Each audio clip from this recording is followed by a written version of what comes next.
नमस्कार। आज के एक्वाटॉक सत्र में मैं अंकिता पाटिल जल जीविका परिवार की ओर से आज के मुख्य वक्ता और सभी दर्शकों का स्वागत करती हूँ। जल जीविका संस्था एक सामाजिक संगठन है जो ग्रामीण भारत में जल आधारित आजीविका, अन्न और पोषण सुरक्षा सुरक्षित करने के लिए प्रतिबद्ध है।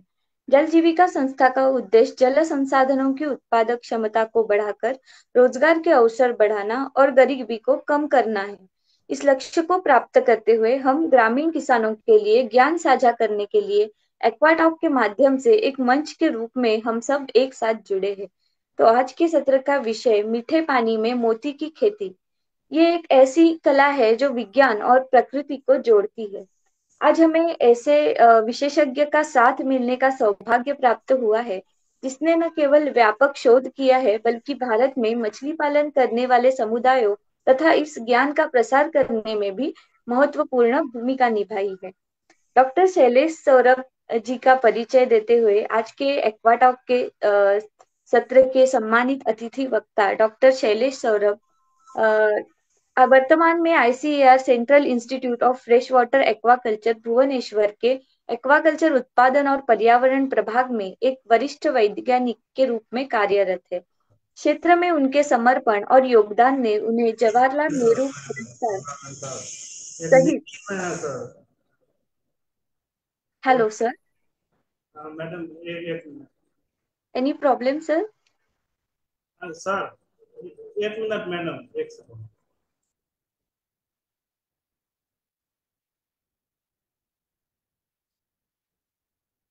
सभी को निवेदन है कि सत्र जब शुरू है तब आप सब अपने माइक को म्यूट पे रखें ताकि सत्र में कोई परेशानी ना आए और वक्ता जो है उसको कोई डिस्टरबेंस ना आए।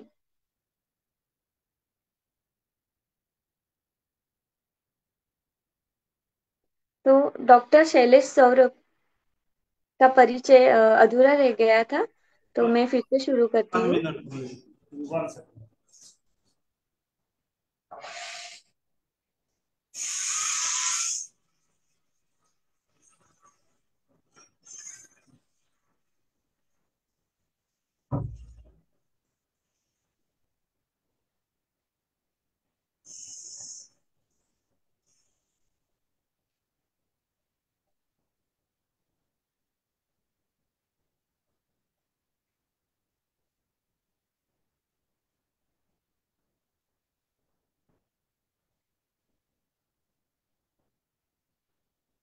तो इस क्षेत्र में डॉक्टर शैलेश सौरभ उनके समर्पण और योगदान से उन्हें जवाहरलाल नेहरू पुरस्कार सहित अनेक प्रतिष्ठित पुरस्कार प्राप्त हुए हैं और उनके शोध ने मीठे पानी की मोती संस्कृति प्रौद्योगिकियों को महत्वपूर्ण रूप से प्रभावित किया है। डॉक्टर शैलेश सौरभ उनके व्यापक अनुभव और विशेषज्ञता के कारण 31 से अधिक शोध पत्र प्रकाशन कर चुके हैं और उनके नाम पर एक पेटेंट भी है। तो ऐसे महान वैज्ञानिक से आज हम मोती के खेती सीखने वाले हैं। और अब बिना किसी देरी के हम सत्र की ओर बढ़ते हैं। सर कृपया सत्र शुरू करें।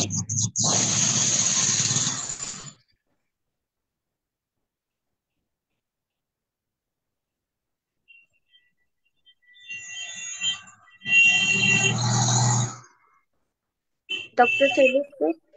हाँ मैडम,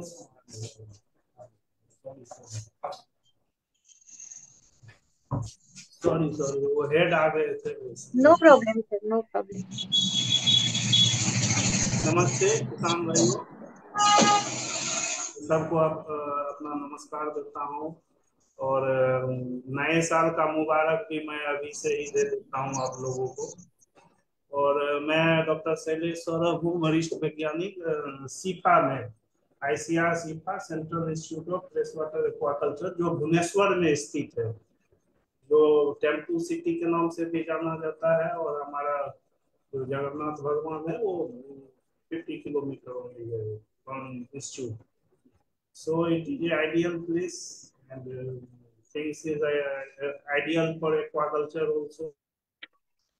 कृषि के जल कृषि से संबंधित जो किसान भाइयों है उनके लिए भी ये जगह उपयुक्त है। यहाँ आपको मीठा पानी भी मिलेगा और खारा पानी भी। तो बहुत से क्षेत्र हैं जल कृषि के, उसमें मैं मोती पालन मैं देख रहा हूँ। हम मैं हूँ और हमारे साथ एक और वैज्ञानिक है, वो दो आदमी हम लोग मोती पालन देख रहे हैं। और हम लोग पूरे भारतवर्ष में के लोगों को हम लोग यहाँ पर प्रशिक्षण देते हैं मोती पालन पर। बहुत से फार्म किसान इसमें सफलता प्राप्त किए हैं, कुछ कुछ किसान स्ट्रगल भी कर रहे हैं। तो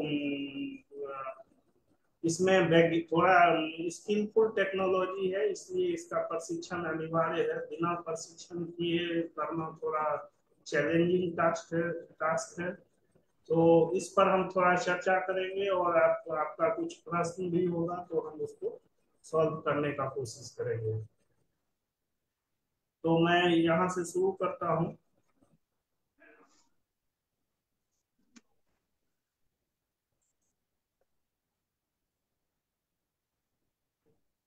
जैसे कि आपको मालूम होगा, सभी प्राणियों के लिए एक फाइलम होता है। उसी तरह जो है हम लोग का जो मोती सीप है वो क्लास बाइवल्विया में आएगा। बाइवल्व मतलब टू भल्व, दो भल्व ऐसे करके रहता है, हम आपको दिखाएंगे कि कैसे होता है। और वो फाइलम मोलस्का के अंतर्गत आता है। आपका जैसे मीठा पानी में जो सीप है उसको मगल बोलते हैं, और खारे पानी में जो सीप है उसको ओयस्टर बोलते हैं।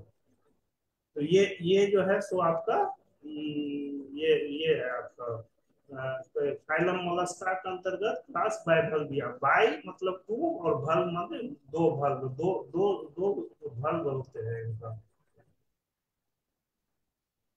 ये आपका जो है सो फ्रेश वाटर पर्ल मसल है। इसको इसको सीप भी बोलते हैं हिंदी में, और वो उड़िया में समुखा बोलते हैं, बांग्ला में झिनुक बोलते हैं। अ,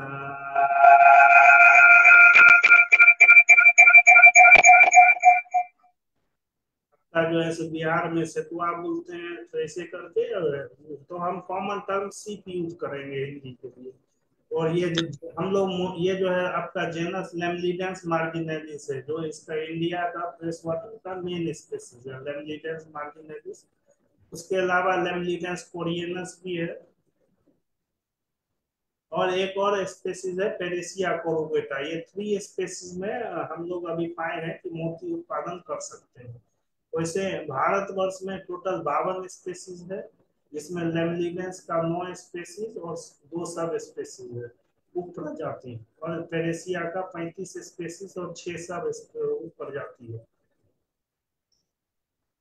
आप जब देखेंगे इसका मॉर्फोलॉजी जो जानना इसलिए जरूरी है, क्योंकि इसमें हमको जो है न्यूक्लियस तो सर्जरी के द्वारा इंसर्ट करना पड़ता है। तो हम इसलिए मॉर्फोलॉजी जानना जरूरी है। ऊपर का भाग को डोर्सल बोलते हैं, वहीं पर एक गुंबद के आकार का होता है जिसको ओम्बो बोलते हैं। ओल्डेस्ट पार्ट ऑफ सेल है। आपका नीचे का जो है सो नीचे रहेगा, वो वेंट्रल रहेगा। और जो टैपरिंग रहेगा एक मतलब चिमटा सा रहेगा, जिसको पोस्टीरियर साइड रहेगा, और थोड़ा ऊपर रहेगा वो इंटीरियर रहेगा आपका। ये इसका मॉर्फोलॉजी है, बाहरी मॉर्फोलॉजी। इसके बाद अलावा अंदर जब आप इसको थोड़ा सा कट काट के देखना चाहेंगे कि अंदर क्या क्या है, क्योंकि आपको सर्जरी जो है सो एक स्पेसिफिक भाग में, एक जो विशिष्ट भाग है वहां पर सर्जरी करना पड़ेगा। इसमें एक फुट होता है आपका, एक विजरल मास है, और एक मेंटल है। मेंटल जैसे आदमी लोग का स्किन होता है, उसी तरह जो सीप है उसका मेंटल बोलते हैं। उस सीप के स्किन को मेंटल बोलते हैं। जो ये मेंटल जो है सो प्रोटीन का स्राव करता है, जिसको नेकर बोलते हैं।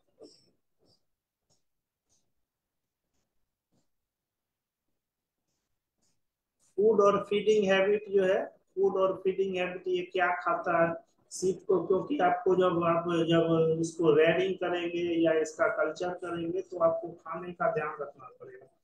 अगर जितना खाना आपका इसका ठीक रहेगा, उस उतना ही गुड क्वालिटी का आपका मोती बनेगा। इसका मेजर वैसे खाना है, ये प्लैंक्टन फीडर है मोस्टली। फाइटोप्लैंक्टन शुरू के स्टेज में खाते हैं।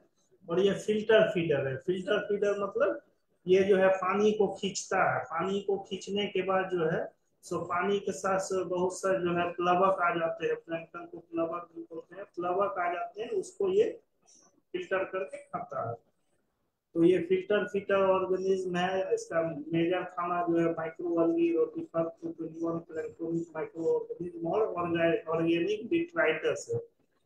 ये इसका मेजर मेजर खाना है। इसके अलावा जो है सो आप जो है सो ग्रीन एल्गी को यूज कर सकते हैं, क्लोरेला, क्लोरोकोकम, सेमिडिसमस और blue green algae, spirulina. Spirulina एक रिच सोर्स ऑफ प्रोटीन है, 60% रहता है, और इसको ह्यूमन ह्यूमन मेडिसिन में भी यूज करते हैं। तो अपोलो का या बहुत सी कंपनी है जो स्पाइरुलिना टेबलेट सप्लाई करते हैं। तो और क्लोरेला जो है सो वो हम लोग जो है सो आम किसान भाइयों को बोलते हैं आप क्लोरेला फीड कीजिए, क्योंकि इसका कल्चर करना थोड़ा आसान है, और इसको आप आसानी से अपना घर में या लेबोरेटरी में बना सकते हैं, घर के कोने में बना सकते हैं इसको। थोड़ा सा लाइफ हिस्ट्री मैं इसलिए बताना चाहूंगा कि ये जो है बहुत से कुछ किसान जो है सो सीप का पालन कर सकते हैं, कुछ कुछ किसान जो मोती बना सकते हैं, तो इसलिए लाइफ हिस्ट्री भी जानना जरूरी है। इसमें एक ग्लोचिडियम लार्वा होता है जो सभी सभी जैसे मछली में स्पॉन हुआ, फ्राई फिंगरलिंग हुआ, उसी तरह यहाँ भी ग्लोचिडियम लार्वा होता है। वो ग्लोचिडियम लार्वा जो है सो मछली मछली के साथ जो है ना उसका गिल में या फिन में चिपक जाता है, और वहां से पोषण देता है। ये जो चिप चिप पोषण है वो 3 से 4 सप्ताह का होता है। वो चिपका रहेगा उसमें, और वहीं से आपका लेता है लार्वा। 3 से 4 सप्ताह के बाद जो है वो पॉन्ड के सतह पर गिर जाता है, और वहां पर उसका डेवलपमेंट होता है। तो ये जो है सो ग्लोचिडियम लार्वा है आपका। उससे लाइफ साइकिल यहाँ मैं आपको बताना चाहूंगा, जो समुद्री है, जो समुद्री सीप है, उसमें आपको मछली का रिक्वायरमेंट नहीं होता है, उसका लाइफ साइकिल डायरेक्ट है। मतलब वो डायरेक्ट बच्चा देता है। यहाँ इनडायरेक्ट लाइफ साइकिल है। यहाँ पर लाइफ साइकिल को कंप्लीट करने, उसका जीवन चक्र को कंप्लीट करने के लिए एक मछली का जरूरत होता है। यही मैं आपको बता रहा था, उसका पैरासाइटिक लाइफ स्टेज है। ये आपका ग्लोचिडियम लार्वा है, इसमें आपका हुक भी होता है। तो जिस मैं यहाँ पर बोलना चाहूंगा कि जिस तालाब में आपका जो मछली है, जैसे जो रोहू, कतला, मृगल है, इंडियन मेजर कार्प है, तो उसमें या तिलापिया है किसी तालाब में, तो अगर इसमें आपका कुछ सीप रहा, और अगर नहीं है तो 50-100 सीप जो है सो आपको डाल देने से ये 2-3 साल में आपका पॉपुलेशन एस्टेब्लिश हो जाता है। तो ये जो है सो ब्लूचिडियम लार्वा, इसका लाइफ साइकिल को कंप्लीट करे, बाद में वो वेलिगर और सब जुवेनाइल ऐसे चेंज होते हैं टर्मिनोलॉजी। ये आपका देखिए कैसे दिल से अटैच हो गया है।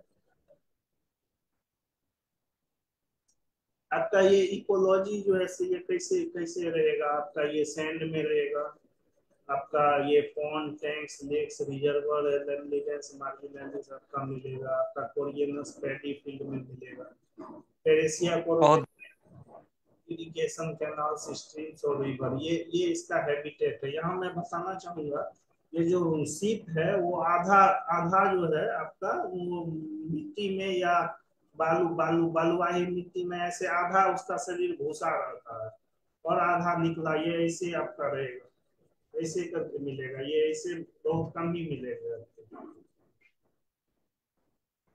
आपका आपका इसका डिस्ट्रीब्यूशन देखेंगे तो भारतवर्ष में सभी सभी जगह मोस्टली पाए जाते हैं। कर्नाटका, महाराष्ट्र, गुजरात, केरला, वेस्ट बंगाल, बिहार, हरियाणा, तमिलनाडु, आंध्र प्रदेश, मेघालय, ये उड़ीसा, आपका नॉर्थ ईस्ट में भी कुछ रीजन है। हम लोग जो है सो बहुत जगह जाते हैं तो वहाँ हम चेक भी करते हैं कि यहाँ इसका एवेबिलिटी क्या है। जहाँ तक सीफा का कंसर्न है, वो टोटल 52 स्पेसीज है, जिसमें 3 स्पेसीज पर हम लोग काम कर रहे हैं, लेम्निडेंस मार्जिनालिस, लेम्निडेंस कोरियनस और पेरेसिया कोरोगेटा। ये आपका देखिए लेमनिडेंस मार्टिनेलिस है पहला वाला, दूसरा कोरिएनस है, तीसरा पेरेसिया कोरिएटा है। इसमें मैं बताना चाहूंगा कि आप जब पोस्टेरियर जो टैपरिंग साइड है, जो चिमटा है, वो मार्टिनेलिस में इसे उठा हुआ है, इसका सेल सरफेस, और कोरिएनस में गिरा हुआ है। तो ये फील्ड आइडेंटिफिकेशन आप कर सकते हैं।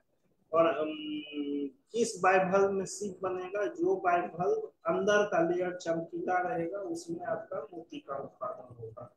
तो दो क्राइटेरिया है मोती उत्पादन के लिए, यहाँ पर दो क्राइटेरिया बोल रहा हूँ, आगे भी एक दो है। यहाँ पर है एक तो फर्स्ट है बाइवल्व होना चाहिए, लेकिन जैसे गार्डन स्नेल है वो यूनिवल्व है, उसमें मोती नहीं बनेगा। जो आपका बगीचा में आप स्नेल मिलेंगे उसमें आपको नहीं मिल बनेगा, क्योंकि वो यूनिवल्व है। तो मोती पालन जो है सो बाइवल्व होना चाहिए, अंदर का लेयर चमकीला होना चाहिए, मिस मैक्रेसियस लेयर बोलते हैं। जैसे भारत में जो है सिनेमिलिडेंस स्पेसीज है, उसी तरह अलग अलग देशों में अलग अलग प्रजाति है मोती पालन की। जैसे चाइना में हेलियोप्सिस कुमेंजियाई है, क्रिस्टेलिया प्लाइकेटा है। यूरोपियन कंट्री मार्गेटिफेरा है, इस टाइप का है, और ये स्पेसीज बड़ा भी होता है। उसी उसी तरह में खारे पानी का भी कुछ मलस्कन बाइबल है जिसमें मोती का उत्पादन होता है। यहाँ हम इसलिए बता रहे हैं क्योंकि ये, इस वेबिनार में भारत बहुत से अलग अलग स्टेट्स के होंगे, बहुत से सो कोई मीठा क्षेत्र का है, कोई समुद्री क्षेत्र का है, तो जानकारी के लिए हम बता रहे हैं। आपका इंडियन पर्ल रोस्टर बोलते हैं पिंटाडा फ्यूकेटा को, वो इंडियन पर्ल रोस्टर है।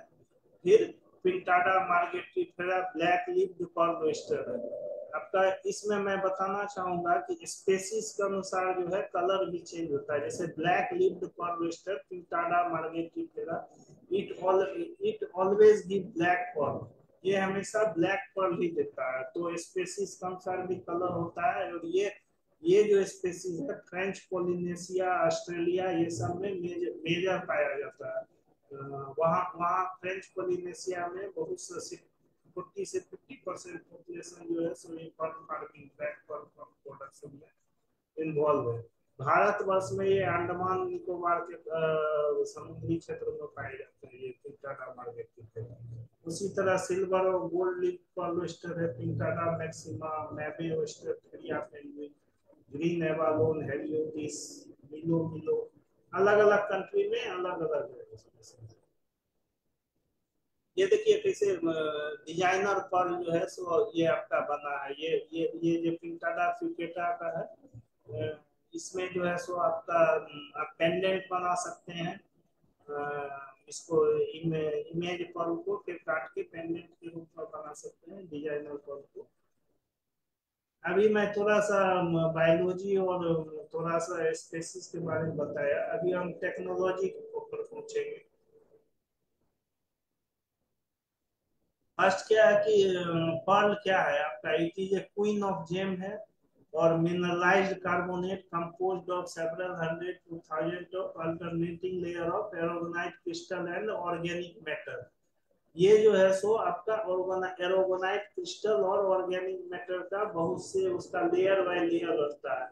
इसमें मैं बताना चाहूंगा, आप जो पान में चूना खाते हैं वो भी कैल्शियम कार्बोनेट का बना है, लेकिन पर्ल भी कैल्शियम कार्बोनेट का है। डिफरेंस क्या है, आपका एरोगोनाइट क्रिस्टल का जो अरेंजमेंट है या एरोगोनाइट क्रिस्टल है वो चूना में नहीं प्रेजेंट रहता है, पर्ल में रहता है, इसलिए ये मोती का निर्माण में सहायक होता है। आपको scientifically a pearl can be defined in तीन तरह से कर सकते हैं। जैसे केमिकली जो है 82 to 86% aragonite crystal of calcium carbonate है, 10 to 14% ऑर्गेनिक मैट्रिक एस्ट्रोप्रोटीन टर्म एज पोंचियोलिन, और 2 से 4% वाटर है। ये जो है सो आपका केमिकली पर्ल को हम परिभाषित कर सकते हैं। इसके अलावा इसका हार्डनेस 3.5 to 4.5 हार्डनेस है, और मोर स्केल और स्पेसिफिक ग्रेविटी 2.7 है। और बायोलॉजिकली पर्ल इज मोर और less similar to inner shining layer called mother of pearl layer और मेकर ऑफ सेल। बायोलॉजिकली जो है सो ये अंदर का जो मैं बोला चमकीला पदार्थ होता है वो आपका मदर ऑफ पर्ल लेयर भी बोलते हैं, इससे भी परिभाषित कर सकते हैं। One phenomena is biomineralisation of pearl. Biomineralisation मतलब क्या होता है, वो बायोलॉजिकली पानी में जैसे आप मिनरल वाटर का बोतल देखे हैं, उसमें बहुत सा ट्रेस मिनरल होता है, उसी तरह आपका जो तालाब है या पोखरी है या जो भी है उसमें पानी में आपका मिनरल वाटर रहता है, ये मिनरल रहता है। वो मिनरल को ये जो फिल्टर फीडर ऑर्गेनिज्म है वो पानी को खींचता है। पानी खींचने के बाद जो है सो बहुत सा मिनरल जो है वो आपका इंड्यूसिंग एजेंट के ऊपर डिपोजिट होके वो नेकर का स्राव करता है।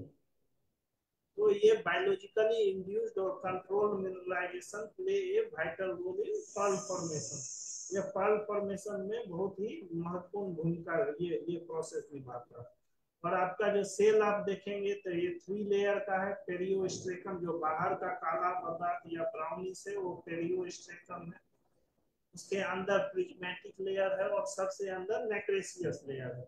Suppose that as a farmer हमको मालूम नहीं है कि ये इसमें मोती बनेगा कि नहीं, तो एक चीज है बाइवल्व होना चाहिए, 2 बल्ब, दूसरा अंदर का लेयर चमकीला होना चाहिए। आप उसको खोल के देखें या थोड़ा सा एक खोल के देखेंगे तो आपको पता चलेगा वो अंदर का लेयर चमकीला है, तो उसमें मोती का उत्पादन हो सकता है।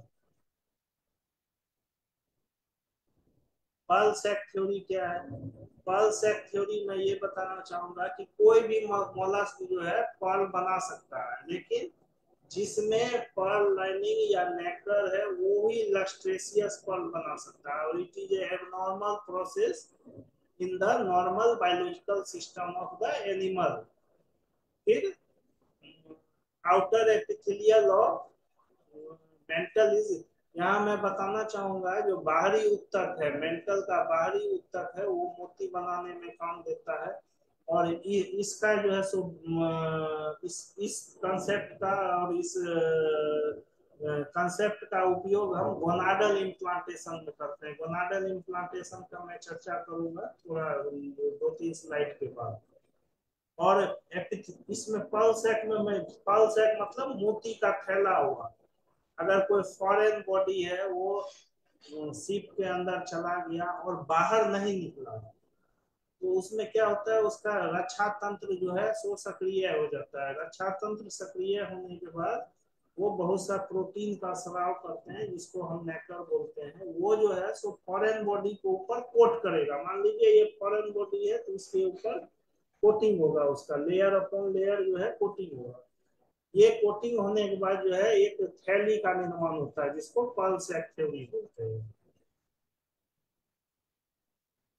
अभी नेचुरल पर्ल कैसे बनेगा जी? ये जो मोती पालन का कंसेप्ट है या इसका जो आइडिया है वो हमको नेचुरल पर्ल कैसे बनता है उससे ही मिला है।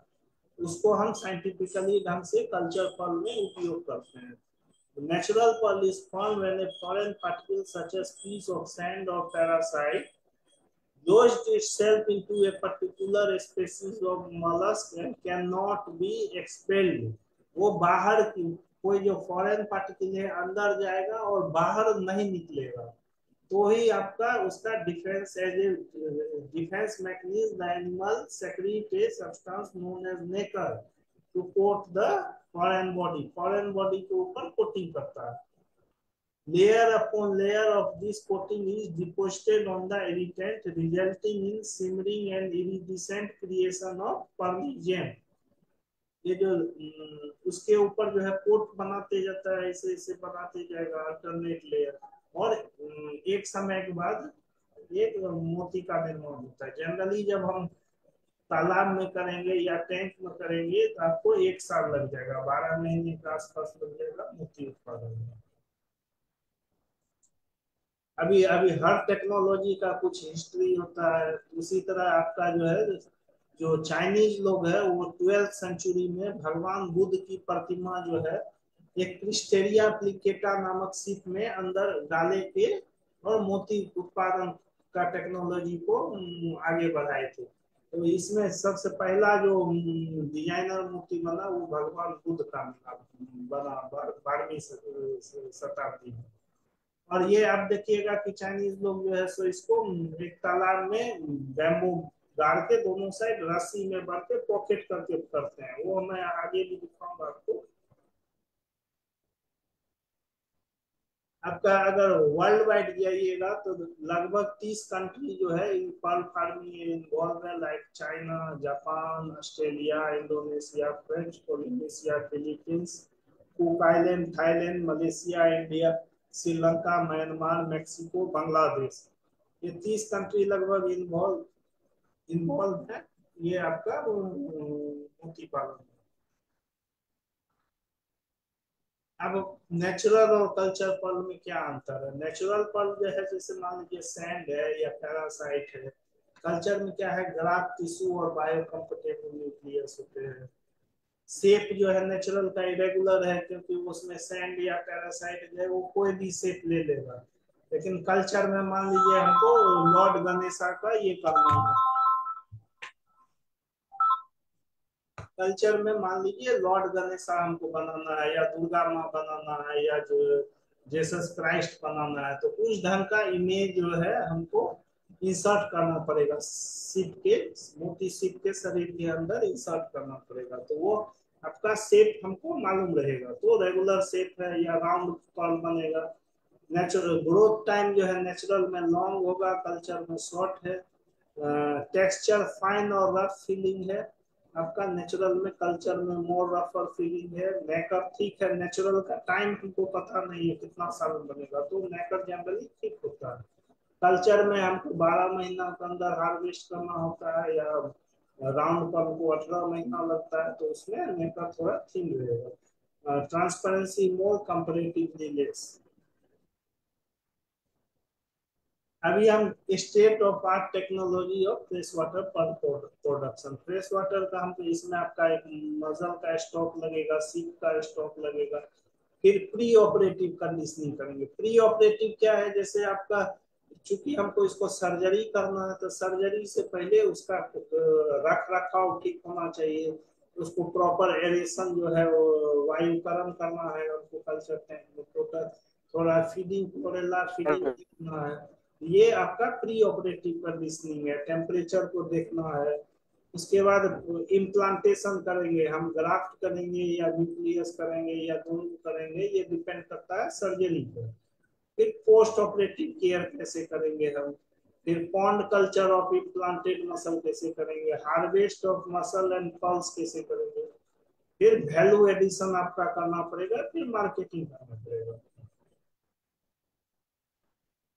जैसे मैं बताया कि सर्जरी जो है सो इसका सबसे वाइटल पार्ट है, और ये 3 तरह का आपका इम्प्लांटेशन टेक्निक है। मेंटल कैविटी, मेंटल टिश्यू और गोनाडल इम्प्लांटेशन। मेंटल कैविटी में डिजाइनर पल बनेंगे या हाफ राउंड पल बनेंगे। मेंटल टिश्यू में non nucleated unattached small pearl है या न्यूक्लिएटेड राउंड पर्ल है। और गोनाडल में रेगुलर पर्ल, जो बड़ा बड़ा मोती देखते हैं वो गोनाडल इम्प्लांटेशन के थ्रू बनता है। तो 3 तरह का टेक्निक है, तो इसलिए प्रशिक्षण जरूरी है, क्योंकि इसके नहीं तो आप टेक्निक कैसे जानेंगे कौन सा मोती उत्पादन के लिए कौन सा टेक्निक यूज करना, तो ये सब प्रैक्टिस करना पड़ेगा। यहाँ पर डिजाइनर पर्ल इम्प्लांटेशन है। यहाँ पर हम जो है सो सीप को खोलते हैं और उसका टिश्यू को थोड़ा सा कैविटी बनाते हैं, जो मेंटल टिश्यू हमने बोला उसमें कैविटी एक बनाते हैं। और यहाँ पर आप देख रहे होंगे अलग अलग शेप का न्यूक्लियस, इसको हम लेबोरेटरी में बनाते हैं, हम लोग खुद से बनाते हैं। जैसे गणेशा है, स्वस्तिक है, या जो भी है, पक्षी को बना सकते हैं आप, या मछली बना सकते हैं। इस टाइप का इमेज बना के आपको उसका एक स्पेशलाइज्ड एक भाग है, एक क्षेत्र है, सीप के अंदर का एक क्षेत्र है, वहीं पर उसको डालना पड़ता है। तो उसको मेंटल कैविटी इम्प्लांटेशन करते हैं। उसके बाद पोस्ट ऑपरेटिव है, हम छोटे छोटे टैंकी में उसको लटका के, ऐसे लटका के दो दो सीप को लटका के उसे रखते हैं। यहाँ पर जो है अगर जरूरत है तो एंटीबायोटिक देते हैं। एंटीबायोटिक का भी ट्रीटमेंट कर सकते हैं, या पानी में जो है सो एरेशन दे सकते हैं, फीडिंग कर सकते हैं। ये सब पोस्ट ऑपरेटिव में हमको ध्यान देना पड़ता है। प्री ऑपरेटिव में हेल्थ कंडीशन देखना बहुत जरूरी है, वो प्री ऑपरेटिव में हम देखते हैं, और सीप जो है स्वस्थ है कि नहीं, तो यूज करने से पहले उसके जो स्वस्थता की जांच करते हैं। फिर जो पॉन्ड है उसमें 1 साल आप कर सकते हैं, और तालाब में भी में 1 साल कर सकते हैं, और टैंक में भी कर सकते हैं। FRP टैंक है, 500 लीटर का टैंक में भी आप कर सकते हैं वो लेकिन उसको थोड़ा आपको एक एरेशन फैसिलिटी देना पड़ेगा, एक डिवाइस देना पड़ेगा, फ्लो ऑफ वाटर भी मेंटेन करना पड़ेगा। ये आपका सक्सेस रेट है 60 to 70%। इस टाइप का आपका सेल अटैच डिजाइनर फॉर्म बन जाएंगे। इसमें आपका पेंडेंट बना सकते हैं, या मोमेंटो बना सकते हैं, गिफ्ट आइटम बना सकते हैं। यहाँ मेंटल टिश्यू है, यहाँ पर मैं बताया था शुरू में कि पोस्टीरियर और इंटीरियर इंपॉर्टेंट है। तो यहाँ पोस्टीरियर साइड में जहाँ चिमटा भाग है वहां पर ग्राफ्ट को इंसर्ट करते हैं, ग्राफ्टिंग करते हैं और उसको इंसर्ट करते हैं। तो एक स्पेशलाइज्ड नीडल है, ग्राफ्ट कम इंसिजन नीडल, तो उसको हम ऐसे करके इंसर्ट करते हैं।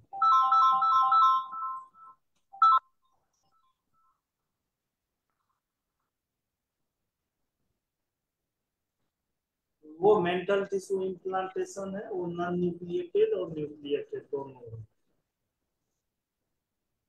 इसमें आपका स्मॉल राउंड पर बनेगा, Chinese mostly follow non nucleated tissue implantation. हम गोनाडल इम्प्लांटेशन के बारे में बोल रहे थे। ये जो है गोनाडल, ये बहुत केयरफुल ढंग से करना है आपको, और एनवायरनमेंट को साफ सुथरा रख के क्लीन ढंग से आपका जो सर्जिकल सेट है उसको प्रॉपर स्टेरलाइज करके करना है आपको। यहाँ जो है सो गोनाड का एक जो है क्षेत्र है, उसी क्षेत्र में जो है सो हम छोटा सा चीरा लगाते हैं, और उसमें ग्राफ्ट डालते हैं और न्यूक्लियर डालते हैं। उसके बाद जो है सो उस छेद को जो है हम एंटीबायोटिक लगा के, जेल लगा के उसको बंद करते हैं। और इसके बाद जो है उसको पोस्ट ऑपरेटिव केयर में डालते हैं। यहाँ पर एरेशन और एंटीबायोटिक भी दिया जाता है, और सर्जरी के ये मतलब 12 से 24 घंटे के बाद इसको खाना चालू करते हैं। इमीडिएट खाना देने का जरूरत नहीं है। यहाँ पर जैसे मैं बताया था जो पर्ल सेट बनता है, यहाँ पर देखिए आप पर्ल सेट कैसे बना है। न्यूक्लियस है, उसके ऊपर ग्राफ्ट है। यहाँ पर मैं बताऊंगा आउटर एपिथेलियम, वो जो आउटर एपिथेलियम है वो न्यूक्लियस से ऐसे टच होगा। ये मान लीजिए न्यूक्लियस है, ये ग्राफ्ट है, तो ये ऐसे टच होगा आउटर एपिथेलियम, ये जो है इसे टच होना चाहिए। उसके बाद जो है वो आपको उसका सेल का माइग्रेशन होगा, और वो धीरे धीरे थैला का रूप बनाएगा, तो वो पर्ल सेक फॉर्मेशन है।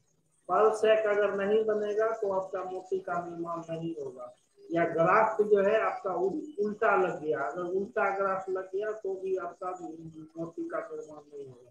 तो ये जो है आपका स्किलफुल टेक्नोलॉजी है, और इसको प्रैक्टिस से ही आप परफेक्ट कर पाएंगे।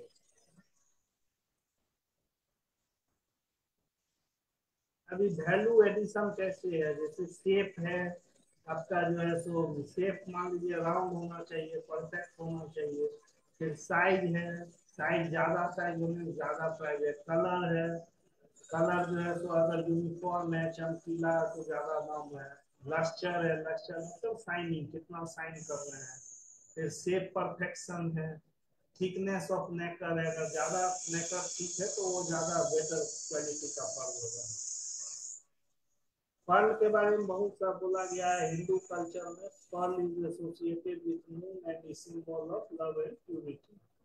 और लिटरेचर कहते हैं कि भगवान कृष्ण जो है सो अपना लड़की के शादी में फर्स्ट पर्ल भेंट किए थे, तो ऐसा कहावत है आपका। इस्लाम कल्चर में the Quran speaks of pearl as one of the great reward found in paradise, and Satan itself has become a symbol of perfection। उसी तरह क्रिश्चियन धर्म में है, तो अलग अलग धर्मों में पर्ल मोती का विशेष महत्व है। Hindu believes pearl bring happiness, to Chinese it brings wealth, and to Egyptian love. So अलग अलग धर्मों में अलग अलग मोती का महत्व है। इसका मेडिसिनल वैल्यू भी है। ये जो है सो आपका आयुर्वेदिक मेडिसिन में मोती भस्म यूज होता है, और फेस पाउडर में भी यूज होता है। इसके अलावा कलर है, कलर ब्लैक पर्ल और gold pearl associated with wealth, blue pearl love, pink pearl success. तो अलग अलग महत्व है, कलर का भी है, उसका भस्म का भी महत्व है, सेल का भी महत्व है। सेल के बारे में मैं बताना चाहूंगा कि वो रिच सोर्स ऑफ कैल्शियम है। एक मेडिसिन सेल के लाता है, आप बाजार में जो भी कैल्शियम लेंगे मेडिसिन, उसमें आपका वेस्टर या मसल का वो सेल यूज होता है। 90%, 94% उसका सेल यूज होता है। That is a good source of calcium. उसको प्रोसेस करके ही मेडिसिन बनाते हैं।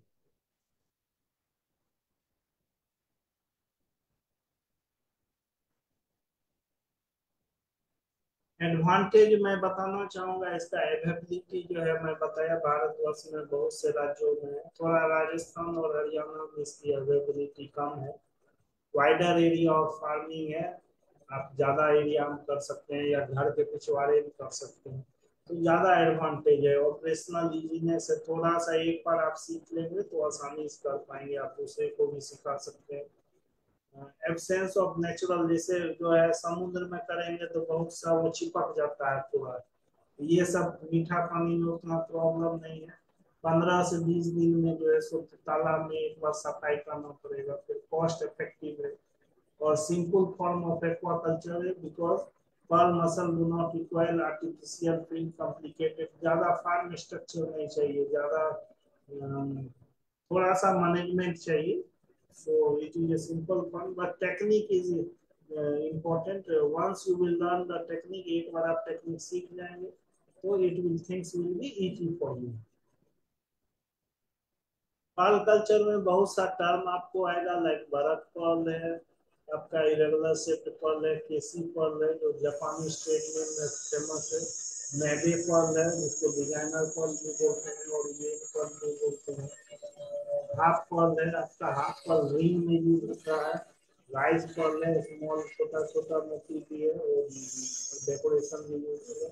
ताहिती और ब्लैक पर्ल, ब्लैक पर्ल को ताहिती पर्ल भी बोलते हैं, सेपरेटेड इन पिंटाडा मार्गेटिफेरा में है, वो ब्लैक पर्ल देता है। पर्ल फार्मिंग को आप इंटीग्रेशन मछली के साथ कर सकते हैं। इसे धारणा है कि बहुत आदमी मछली के साथ नहीं कर सकते, तो पर्ल फार्मिंग को आप मछली के साथ कर सकते हैं। और ये इससे क्या है कि ये चाइना में भी बहुत अच्छा एस्टेब्लिश है, और बहुत से जो उड़ीसा में जो बहुत से किसान बंधु है वो मछली पालन के साथ ही मोती पालन कर रहे हैं, तो डबल बेनिफिट है, मछली भी मिल जाता है और मोती भी मिल जाता है। बहुत से रिसर्च पेपर में पाया गया है कि आपका जो है सो कार्प है, कार्प जो है जैसे चाइना में सिल्वर कार्प, बिगेन कार्प वो लोग यूज करता है जीवेल का घास पर, उसी तरह भारतवर्ष में जो है हमारा इंडियन मेजर कार्प है, उसके साथ आप आसानी से कर पाएंगे। और ऐसा पाया गया है कि मोती पालन के साथ करने से आपका खर्चा कम होगा। जैसे मछली पालन के साथ मोती पालन करने से खर्च कम होगा, क्योंकि मछली के लिए जो है सो आप फर्टिलाइजेशन करते हैं, लाइन करते हैं, तालाब को साफ सुथरा करते हैं। उससे क्या होता है कि जो वो लाइनिंग और फर्टिलाइजेशन करने से या ऑर्गेनिक मैन्योर डालने से प्लैंटन का उत्पत्ति होता है। वो प्लैंटन जो है मछली का फीड के अलावा आपका मसल जो सीप है उसका भी भोजन का काम होता है, क्योंकि सीप जो है प्लैंटन फीड है। इसमें रिसर्च में पाया गया है कि आपका आप ये देखिए, ये higher proportion of premium quality pearl आपका जब आप करेंगे, अलगी के साथ भी पाला गया है उस या मछली के साथ, तो आपका पर्ल का क्वालिटी इम्प्रूव होगा। ऐसा बहुत सा रिसर्च में देखा गया, हम लोग भी पाए हैं कि ये बेटर क्वालिटी मिलता है अकेले करने का बाद।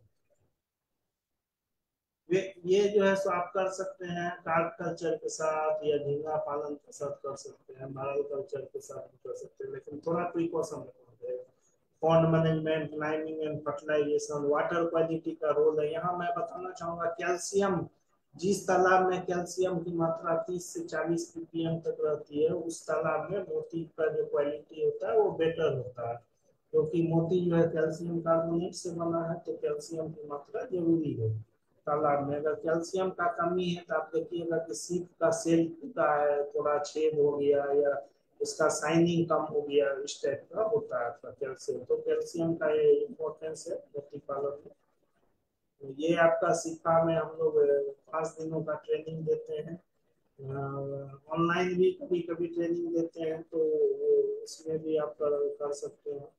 और हम लोग देखिए डाइज है, माउंट है, उसमें यूपीएस का निर्माण है। छोटा सा आपको पोस्ट ऑपरेटिव सेड चाहिए, आप सेड करके उसमें 200 लीटर का टैंक रख के, और उसमें आप management pre operative post operative कर पाएंगे। बहुत से आदमी यहाँ, बहुत से हमारे किसान बंधु और भारतवर्ष के बहुत से आदमी आते हैं, हम लोग के यहाँ सीख के जाते हैं। बहुत से किसान भाइयों हैं। अभी आपका दिसंबर में बिहार बिहार बिहार स्टेट से, Bihar government department of fishery, government of Bihar, वो आपको किसान भाई करीब 30 से 40 किसान भाई को भेज रहे हैं हमारा सिपा इंस्टीट्यूट ये प्रशिक्षण के लिए। तो दिसंबर में वो लोग आने वाले हैं। उसमें मोती पालन और मत्स्य पालन दोनों दोनों सिखाया जाएगा। ट्रेनिंग के लिए डायरेक्टर को आप चिट्ठी लिख सकते हैं। मैं यहाँ पर आप समाप्त करूंगा। मैं ये आपको एक वीडियो दिखाऊंगा आपका, कैसे आप मोती पालन, आप कैसे इम्प्लांटेशन कर सकते हैं। एक इम्प्लांटेशन का छोटा सा वीडियो है जो मैं आपको दिखाने जा रहा हूँ। उसके बाद जो है कुछ क्वेश्चन आंसर होगा, तो आप हमसे पूछ सकते हैं। जस्ट एक सेकंड होल्ड कीजिए आप।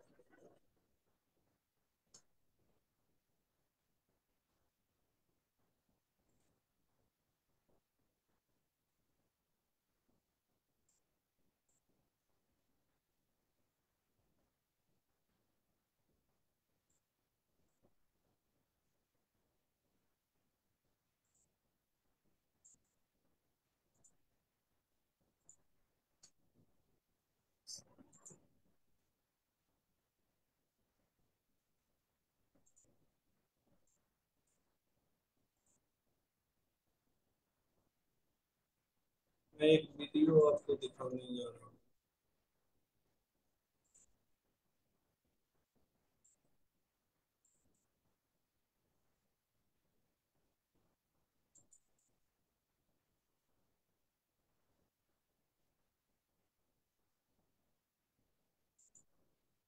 मैडम वीडियो आ रहा है, वीडियो इज कमिंग। सर अभी नहीं आ रहा है सर।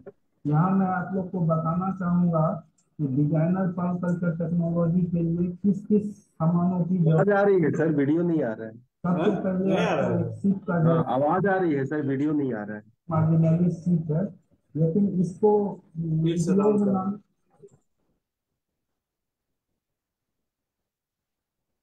सर जब वो स्क्रीन शेयरिंग वाला जो आपने टैब दबाया है ना, जी। वहां पर देखिएगा एक आएगा पूरा स्क्रीन शेयरिंग, एक आता है विंडो शेयरिंग। तो वो शायद अभी आपका विंडो शेयरिंग पे होगा। विंडो शेयरिंग नहीं करके उसे कंप्लीट डेस्कटॉप शेयरिंग या स्क्रीन शेयरिंग पे जाएंगे अभी तो लगी आता है। अभी। हाँ आ गया, यस सर, आ रहा है। हाँ सर। यहाँ मैं आप लोग को बताना चाहूंगा कि डिजाइनर पर्ल कल्चर टेक्नोलॉजी के लिए किस किस सामानों की जरूरत होती है। सबसे पहले आपको एक सीट का जरूरत होगा।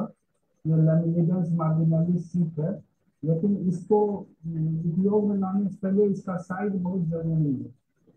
किस साइज के सीट को हम यहाँ उपयोग में लाएंगे।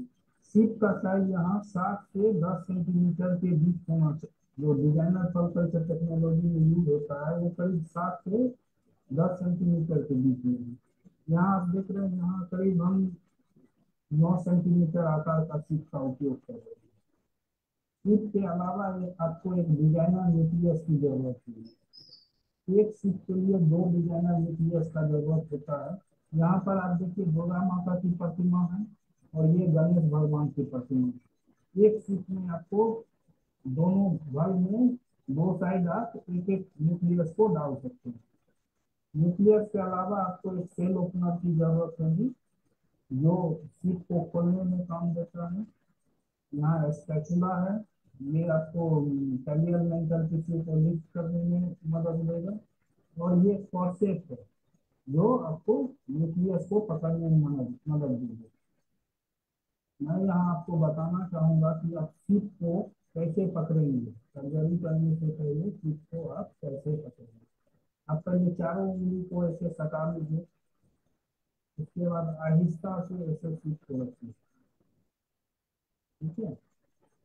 उसके बाद यहाँ ऐसे पकड़िए। उसके बाद आप धीरे से ऐसे स्पैचुला की सहायता से आप अंदर डालिए। यहाँ मैं आपको एक बताना चाहूंगा कि आधा स्पैचुला, क्योंकि हम आधा स्पैचुला को अंदर किए। आधा स्पैचुला इसलिए किए हैं कि जिससे वो आप जब उसमें प्रेशर देंगे तो वो खुल के निकल नहीं जाए, इसलिए आधा हम डालते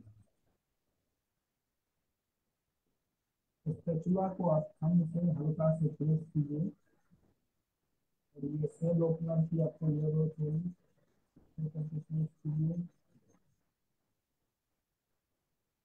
करके डालिए।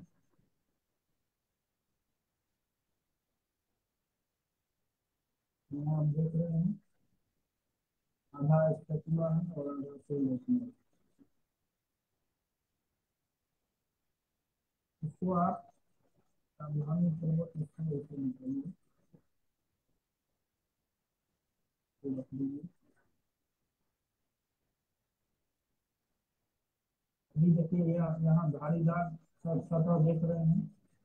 यहाँ आपको ये लॉक करने में मदद करेगा या कितना आपको खोलना है। देखिए ये हम लॉक कर देंगे, तो देखिए हम लॉक कर दिए। ये सीट जो है तो आपको 1 सेंटीमीटर से ज्यादा नहीं खोलना। इससे ज्यादा आप खोलेंगे तो यहाँ पर दोनों साइड एडक्टर मसल है, इस साइड और इस साइड जो एडक्टर मसल होता है उसको इंजरी होने का खतरा है। इसलिए हम मैक्सिमम 1 सेंटीमीटर खोलेंगे। ये आप देख रहे हैं कैसे खोल रहे हैं। तो देखिए 1 सेंटीमीटर तक हम खोल सकते हैं सीट को। यहाँ देखिए हम यहाँ कैरियर टिश्यू न्यूक्लियस डालने के लिए आपको एक स्पेस बनानी चाहिए। कैरियर टिश्यू को हम बताते हैं। ये आप देख रहे हैं ये दुर्गा माँ की प्रतिमा है और दुर्गा माँ का डिजाइनर बोल सकते हैं न्यूक्लियर से न्यूक्लियर में। इसको हम सीट के अंदर डालेंगे। कैसे डालेंगे मैं ये आपको यहाँ दिखा रहा हूँ। यहाँ देखिए हम जा रहे हैं धीरे से अंदर की ओर। यहाँ आप लिफ्ट किए हैं, जो इमेज है उसका जो प्लेन साइड है वो सेल से चिपका रहना चाहिए। यहाँ धीरे से अंदर डाल रहे हैं।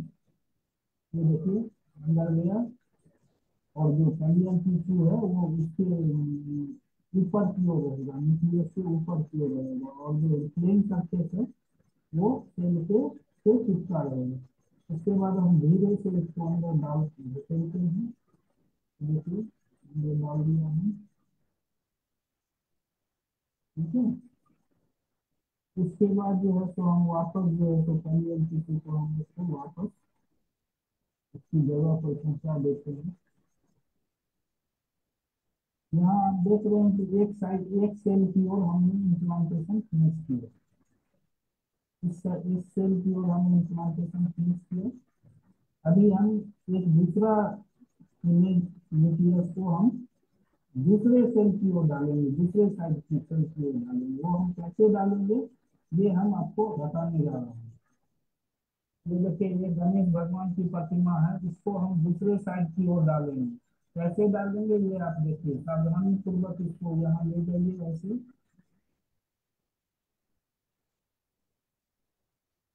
प्लेन साइड जो है सेल की सतह की ओर होना चाहिए। और ये स्पैचुला की सहायता से इसको अंदर की ओर ढकेंगे। ये देखिए अंदर की ओर है, इसको हम अंदर की ओर ढके हुए जाएंगे। उसके बाद इसका जो टिश्यू है, इसको कैलियर टिश्यू बोलते हैं, इसको हम वापस उसके पोजीशन में कर देंगे। यहाँ आप देख रहे हैं कि दोनों साइड हम न्यूक्लियस को डालेंगे, तो एक शीट में दो न्यूक्लियस को आप डाल सकते हैं डिजाइनर पल के केस में।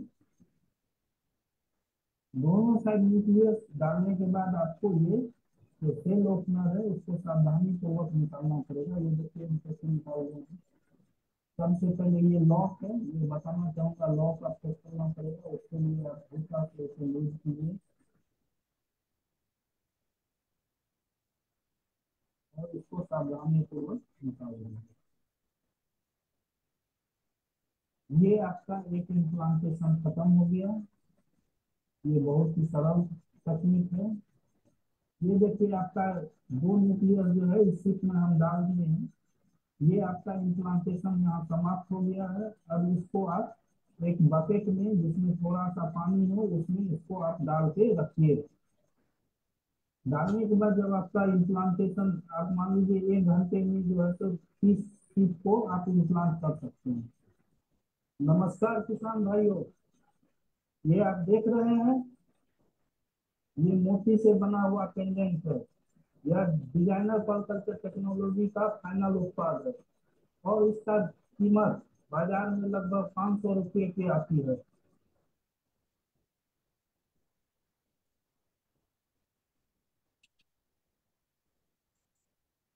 थैंक यू सर, काफी अच्छा था ये वीडियो। जी जी जी, थैंक यू। तो मैं वैसे तो ये 5 दिनों का प्रोग्राम होता है, फिर भी मैं उम्मीद कर रहा हूँ कि आप लोग को थोड़ा आइडिया हो गया होगा, आप लोग कुछ समझ पाए होंगे।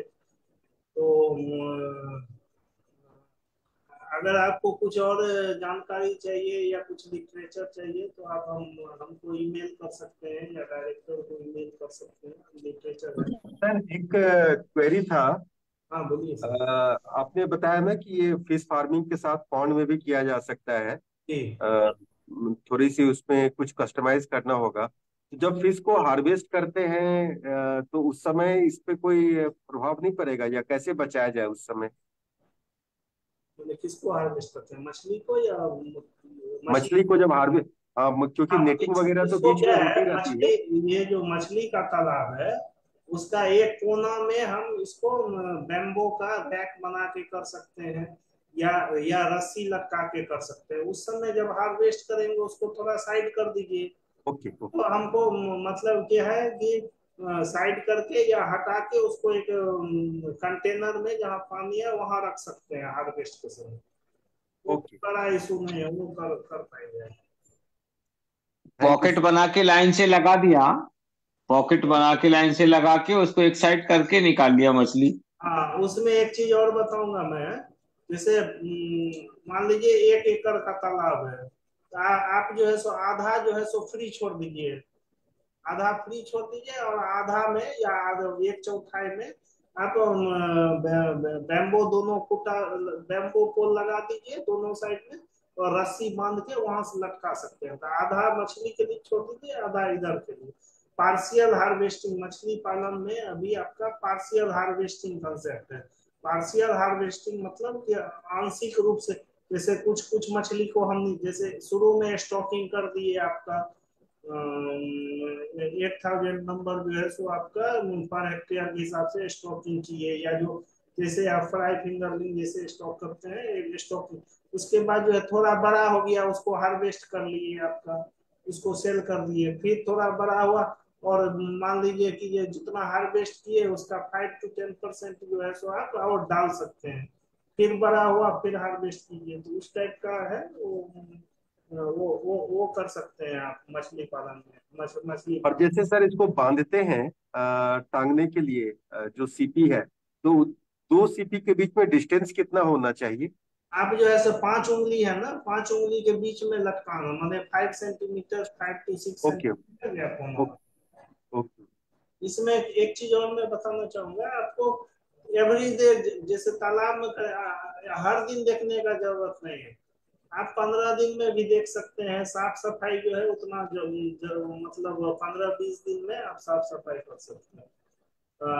केवल एक एरेशन का, अगर आपका क्वालिटी इंप्रूवमेंट चाहिए, अगर हम देखे हैं बहुत सा किसानों में भाई, जो जहाँ एरेशन सुविधा है, जो पानी को जो क्या कहते हैं, जो सावरिंग सावरिंग है, या जो पानी का जो रोटेशन करते हैं, चार्निंग करते हैं, या पानी को हिला देते हैं, इस टाइप का एरेशन कुछ रहने से वो क्वालिटी बहुत, शाइनिंग बहुत ज्यादा आपका जबरदस्त आएगा।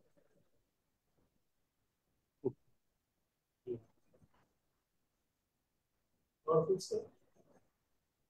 और किसी को कुछ सवाल पूछना है? हेलो। सर, एक कुछ रीजन वाइज टेम्परेचर का कोई होगा क्या? विदर्भ में थोड़ा टेम्परेचर ज्यादा रहेगा। क्या क्या बोले, आवाज क्लियर नहीं हुआ। हेलो। पद्माकर जी, हाँ बोलिए। हाँ सर टेम्परेचर का जी। कोई दिक्कत है क्या, टेम्परेचर? टेम्परेचर जो है आपका, इसका जो सीप का टेम्परेचर आपको 25 से 30 डिग्री के बीच में, अगर वाटर टेम्परेचर है, एयर टेम्परेचर तो हाई होता है, पानी में उतना इफेक्ट नहीं होता है, क्योंकि पानी जो है थोड़ा बफरिंग कैपेसिटी होता है, तो 25 से 30 डिग्री 31 डिग्री तक भी चलेगा। उस टेम्परेचर में ये आसानी से कर सकते हैं। अगर ठीक है। टैंकी में कर थैंक रहे यू। हैं, टैंक में कर रहे हैं, तो जो एक्वेरियम हीटर होता है उसका उपयोग कर सकते हैं। ओके। नंदा जी पूछ रहे हैं स्टॉकिंग डेंसिटी क्या होगा? पॉन्ड में जो है सो आप 15,000 मसल पर एकड़ कर सकते हैं, 10 से 15,000 मसल पर कर सकते हैं। और टैंक में है, टैंक में अगर करेंगे तो 200 लीटर का टैंक है, तो आप उसमें 60 से 70 मसल जो है सो आप कर सकते हैं। सर यहाँ पे चैट बॉक्स में समीर जी पूछ रहे हैं कि इसका इकोनॉमिक्स क्या है सर? इकोनॉमिक्स जो है आपका, जो पर एकड़ है, आप जो है सो पहला साल जो है आपको शुरू में तो आपको 1 साल लग जाएगा, और सीखने में 1-1.5 साल आपका सीखने में और समझने में, क्योंकि अलग अलग स्टेट में जो है अलग अलग मिट्टी और पानी का जो है इसमें महत्व है, मिट्टी पानी का महत्व है, तो आपको 1 से 1.5 साल सीखने में लग जाएगा, करेंगे उसके बाद जो है सो करीब आप 2 से 3 लाख पर एकड़ इसे कमा सकते हैं। मतलब एक एक जो है मोती का दाम करीब जो है सो आपका फार्म फार्म प्राइस जो है 250-300 होगा। अगर आप उसको एक शेप दे सकते हैं, पेंडेंट के रूप में, ज्वेलरी का थोड़ा हेल्प लेना पड़ेगा, उसको एक शेप दे देंगे तो कॉस्ट अधिक हो जाएगा, 500-600 में बिक सकता है उसको। तो पर जो है आपका 60% आपका सर्वाइवल मिलेगा फंड कंडीशन में, अगर मैनेजमेंट ठीक ठाक है तो 75% तक जा सकता है। तो एक सीप में दो दो मोती बनेगा, अगर ग्रेड ए क्वालिटी का मोती है तो आप बहुत प्रॉफिट हो जाएगा, अगर ग्रेड बी है तो उस ढंग से प्रॉफिट, वैसे ग्रेडिंग के अनुसार प्रॉफिट डिपेंड करता है।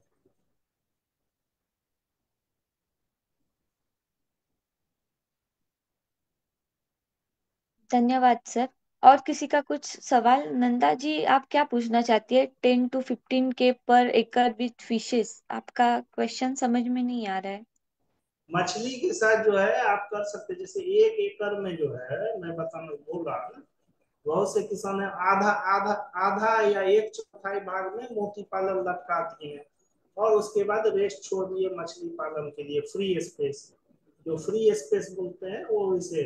इसमें मैं पहले आप जो है, मैं डायरेक्ट नहीं, do not go for higher cost, ज्यादा कॉस्ट में नहीं जाइए, पहले आप 1 साल 1.5 साल आप खुद रिसर्च कीजिए, सीखने के बाद कि हम कैसे बिहेव कर रहा है, कैसे जिंदा रह रहा है, क्या खाना चाहिए, कैसे, क्योंकि ये जो है सो थोड़ा टेक्नोलॉजी इसमें बहुत सा इन्वॉल्व है, तो कैसे खा रहा है, कैसे जो मोती सीप है, बिहेवियर कैसे है, वो सब आपको आपका फार्म में स्टडी मतलब थोड़ा देखना पड़ेगा। जैसे हम कंप्यूटर सीखते हैं तो स्टेप बाय स्टेप जाते हैं। कंप्यूटर का तो अभी स्कूल से ही शुरू हो गया, 1 से 10 तक कंप्यूटर हो गया। तो स्टेप पर ईयर जो है कुछ स्टेप है, तो उसी तरह आपको 5-6 महीना सीखने में लग जाएगा।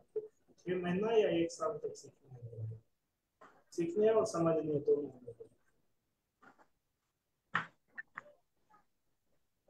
धन्यवाद सर। तो सर अगर हाँ मैम, एक बोल एकड़ रहे में थे कि में चालू होने वाला है। तो कोई स्टॉक एक व्यक्ति का बात होगा। कीजिए। मैम बोल रहे थे कि ट्रेनिंग कब से चालू होने वाला है। आईएमसी आईएमसी ट्रेनिंग जो है आपका सीफा, हम लोग का एक साइट है सीफा का, sifatraining.com। उसमें आपका मोती पालन, मछली पालन, इवन खाद फीड बनाने का सबका ट्रेनिंग शेड्यूल दिया हुआ है। उसके अनुसार आपको अप्लाई, 1 पेज का फॉर्म है, आप ऑनलाइन कर सकते, ऑनलाइन एप्लीकेशन है। सर सीफा ये साल्ट लेक है वेस्ट बंगाल का क्या? सीफा भुवनेश्वर में है, भुवनेश्वर में सीफा अच्छा ट्रेनिंग भुवनेश्वर में, भुवनेश्वर। जी, ओके भुवनेश्वर थैंक में यू। दोनों रेल सुविधा है आपका डायरेक्ट है, और फ्लाइट भी है, मतलब एयरपोर्ट भी है, और रेलवे स्टेशन से आधा घंटा लगेगा, और दोनों से आधा घंटा, एयरपोर्ट से जी लगेगा। सर, मैं वहाँ पे सर गया हूँ सर, थैंक यू हाँ सर। जी जी जी, बिल्कुल। सर अगर एक एकड़ में हम 10 से 15 हजार मसल से स्टॉकिंग करते हैं तो हाँ, उसका फीस का क्वांटिटी क्या होगा फिर इस ठीक आईएमसी आईएमसी कमाएंगे फीस आप, का? तो उधर आप 8,000 पर हेक्टेयर है, तो उसके अनुसार आप 4 से 5 हजार यूज करेंगे। पर एकड़? जी, नहीं, पर हेक्टेयर है, आप उसको एक एकड़ में कन्वर्ट कर लीजिए। अब पर हेक्टेयर कितना है सर? 8 से 10 हजार? फीस का जो है सर मैं समझ नहीं पाया सर, थोड़ा। जी जी। जी। हाँ,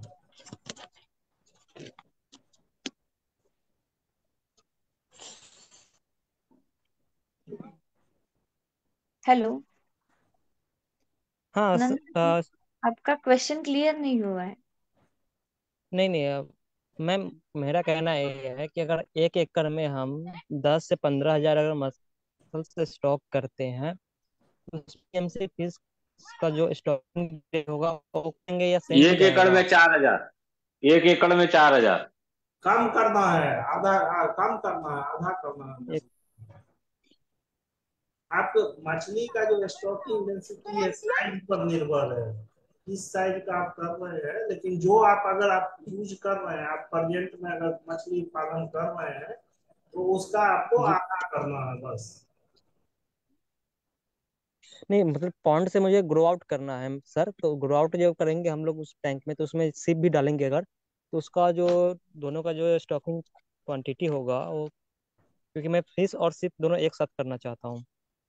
हाँ तो फिश डालिएगा ऊपर, वो तो पैकेट में रहेगा, फिश चलेगा नहीं तालाब में। डीप लेकिन जो है, मछली जो फिंगरलिंग्स है, एडवांस फिंगरलिंग 4,000 डालिएगा 1 एकड़ में। ओके। और उसका सिप का जो होगा वो 10 से 15 हजार?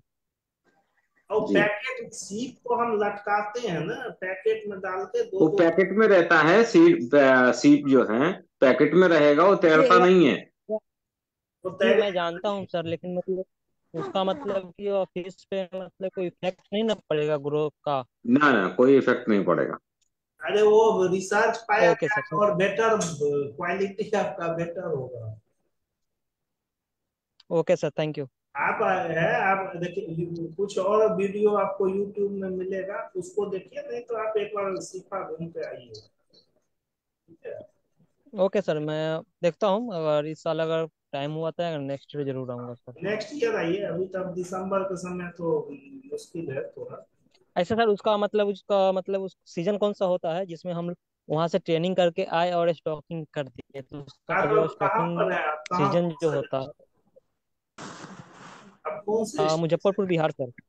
मुजफ्फरपुर से है? मुजफ्फरपुर बिहार। मुजफ्फरपुर से है तो आप आइए, फरवरी में आइए, फरवरी। Okay sir. फरवरी में आइए। Okay sir, thank you. Sir Brijesh ji पूछ रहे हैं, what measures can be taken to minimise environmental impact of pearl farming. Environmental impact जो है उसको आपको, अगर आप टैंक में कर रहे हैं तो जैसे टैंक में अगर आप कर रहे हैं तो ठंडा सीजन में मैं एक बोला एक्वेरियम हीटर है उसको यूज कर सकते हैं, ठीक है। और तालाब में अगर कर रहे हैं तो उसमें जो है सो आपका पॉन्ड वाटर जो है उसको बफर वाटर को एक बफरिंग एजेंट बोला जाता है। बफरिंग एजेंट मतलब पानी में मतलब ज्यादा चेंज नहीं होता है, तो उसमें आपको ओनली जो एरेशन सुविधा है, अगर आप एरेशन सुविधा सुविधा आपका रहेगा तो आपको एरेशन के अलावा अगर खाना ठीक ठाक दे रहे हैं, क्लोरेला का फीडिंग करा रहे हैं, खाना ठीक ठाक दे रहे हैं, तो आपको इन्वायरमेंट का इफेक्ट ज्यादा नहीं होगा। लेकिन अगर मान लीजिए कोई इंडस्ट्रीज है उसका गंदा पानी आ रहा है, इंडस्ट्रीज का कोई पोल्यूटेड वाटर आ रहा है, तो फिर उस केस में आपका पानी का अगर पीएच चेंज होता है तो फिर मुश्किल है। तो आपको देखना है कि तालाब में कुछ गंदा पानी नाला का पानी नहीं घुस रहा है, या बहुत से गांव में देखिएगा तब तालाब में वो बर्तन धो रहा है, या आपका सफाई साबुन साबुन का पानी जा रहा है, तो वो सब हमको अवॉइड करना है, क्योंकि उससे आपका जल जीवन पर प्रभाव पड़ेगा, आपका मछली पर भी प्रभाव पड़ेगा और इस पर भी सी पर भी प्रभाव पड़ेगा। हमको पानी को खराब नहीं करना है जो भी हो। Thank you sir. बहुत बहुत धन्यवाद सर, बहुत ही दिलचस्प और जानकारीपूर्ण सत्र रहा ये। सभी ने बहुत ही मन से देखा और आपका जो लास्ट का क्लिप था उसके वजह से सबको अच्छे से क्लियरिटी आई होगी। और जबकि हमारे पास सीमित समय है तो अब हम सत्र के अंत की ओर मुड़ते हैं। मुझे यकीन है कि हमारे किसान इस जानकारी का भरपूर लाभ उठाएंगे और अपने आजीविका के साधन को मजबूत करेंगे। मैं माननीय डॉक्टर शैलेश सौरभ सर को अपना बहुमूल्य ज्ञान साझा करने और हमें अपना बहुमूल्य समय देने के लिए बहुत बहुत धन्यवाद देती हूँ। और आज के सत्र में शामिल होने के लिए सभी दर्शकों को भी धन्यवाद और जल जीविका टीम के सभी सहभागियों को धन्यवाद देना चाहूंगी। और जाने से पहले एक रिक्वेस्ट है, सभी अपने कैमरे ऑन करें ताकि हम इतने सारे लोगों के साथ जो जुड़े हैं हम एक फोटो ले सके। और एक्वाकल्चर के बारे में अधिक जानने के लिए हमें फेसबुक, लिंक्डइन और इंस्टाग्राम पे देखें। और सर का वीडियो आप फिर से यूट्यूब पर देख सकते हैं, जल्द ही ये अपलोड हो जाएगा। बहुत बहुत धन्यवाद। सभी 2 मिनट के लिए कैमरा ऑन रखें।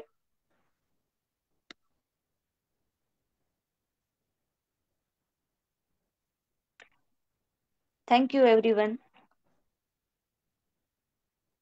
Thank you doctor Shailesh Saurabh sir. Thank you तो सर। मैडम, और थैंक जल यू सर। जीविका को मैं आभार व्यक्त करूंगा, हमको एक इतने बड़े ग्रुप से जुड़ने का मौका मिला जिससे हम इस टेक्नोलॉजी को प्रसार करने में सहायता होगा, और हम आगे भी आपसे जुड़े रहेंगे। मैं इतना करके मैं अपना समाप्त करता हूँ। Thank you everyone, thank you sir. and happy new year in advance. Now it is the next happy new same to year. You sir and all. Same to you sir, thank same you. Too. Thank you sir. Yeah welcome welcome. Thank you sir. आपका contact number मिल सकता है? Sir मैं Google में आप मेरा नाम डालिएगा, आपका पूरा मिलेगा address, okay, thank you sir, thank you. Number everywhere. Even CIFA training में जाएंगे तो वहां भी मिलेगा आपका सीफा साइट में। जी सर, जी, okay, thank you sir. Welcome sir.